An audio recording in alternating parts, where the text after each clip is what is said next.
Hello friends, চলো আজকে বানিয়ে নিই প্রেশার কুকারে একদম তুলতুলে নরম মাটন কষা।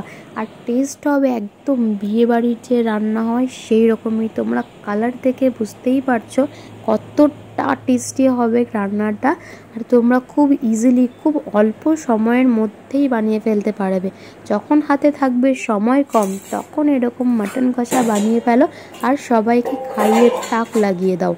সবাই বলবে যে এত কম সময়ে তোমরা কিভাবে বানিয়ে ফেলতে পারলে। তো চলো শুরু করা যাক। ফার্স্টে মাটনগুলোকে ভালো করে ধুয়ে নিতে হবে পরিষ্কার করে। তারপরে আমরা এখানে দেব সরিষের তেল। আর তেলটা গরম হয়ে যাওয়ার পর তার মধ্যে আমরা দেব গোটা জিরে।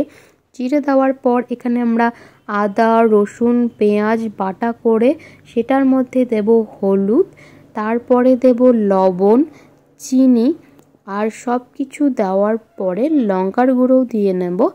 তারপর আমরা ভালোভাবে সব কটাকে মিক্স করে নেব, একদম যেন সব মশলাটা মিশে যায় সম্পূর্ণটাই। মিশে যাওয়ার পরে আমরা সম্পূর্ণ মশলাটা দিয়ে দেব কড়াইয়ের মধ্যে। কড়াইয়ের মধ্যে যখন মশলাটা ভাজা ভাজা হয়ে আসবে তখন তার মধ্যে আমরা আরও একটুখানি দিয়ে দেব জল আর দিয়ে দেব বাকি মশলাগুলো। তোমরা দেখো ভিডিওটা কেমন লাগছে অবশ্যই কিন্তু কমেন্ট করে জানাবে। কালারটা দেখো এখনই এত সুন্দর কালার এসছে। তারপরে আমরা এর মধ্যে মাটনটা দিয়ে নেব। মাটনটা দেওয়ার পরে মশলার সাথে যেন সম্পূর্ণটা ভালোভাবে মিক্স হয়ে যায় সেটা আমাদেরকে খেয়াল রাখতে হবে। আমি এই ভিডিওটাতে খুব একটা স্পিডটা বেশি করিনি যাতে তোমরা খুব ভালোভাবে বুঝতে পারো। এমনিও ভিডিওটার লেন্থটা আমি কম রেখেছি। তারপরে আমরা প্রেশার কুকারের ঢাকনাটা বন্ধ করে দেব।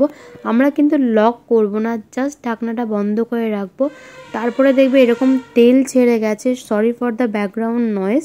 বাড়ি আমার রাস্তার সামনে, তোমরা জানো যারা আমার ভিডিও এতদিন থেকে দেখছো। তারপরে আমরা এটার মধ্যে দিয়ে নেব আলু আর অল্প পরিমাণে জল যাতে মাটনটা ভালোভাবে সেদ্ধ হয় এবং আলুগুলোও সেদ্ধ হয়ে যায়। আলুটাকে আমি ফার্স্টে ভেজে নিইনি, আমার একটু এই টাইপের আলুটাই ভালো লাগে যেটা একটু হালকা হালকা সাইড থেকে আলুটা নরম হয়ে যায় এবং মিক্স হয়ে যায় যাতে টেস্টের ঝোলটার যে টেস্ট হয় সেটা আলাদা রকম আসে। তারপরে আমরা দিয়ে নেব গরম মশলা। তারপরে আমরা এটা ঢাকনাটাকে ভালোভাবে বন্ধ করে নেব।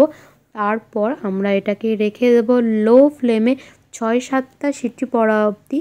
আর তারপরেই দেখতে পাচ্ছ তোমরা গরম গরম মাটন কষা রেডি। একদম মানে জিভে জল আনার এতটাই নরম, তোমরা দেখেই বুঝতে পারবে যে কতটা নরম হয়েছে।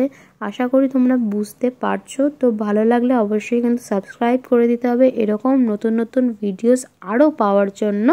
তাহলে আজকের মতো এই পর্যন্তই। আর বাড়িতে বানিয়ে আমাকে কিন্তু অবশ্যই ট্যাগ করো কেমন লাগলো, অবশ্যই কমেন্ট করে জানিও। তোমরা এরকম ভিডিওস আরও পেতে চাইলে লাইক করো। টাটা।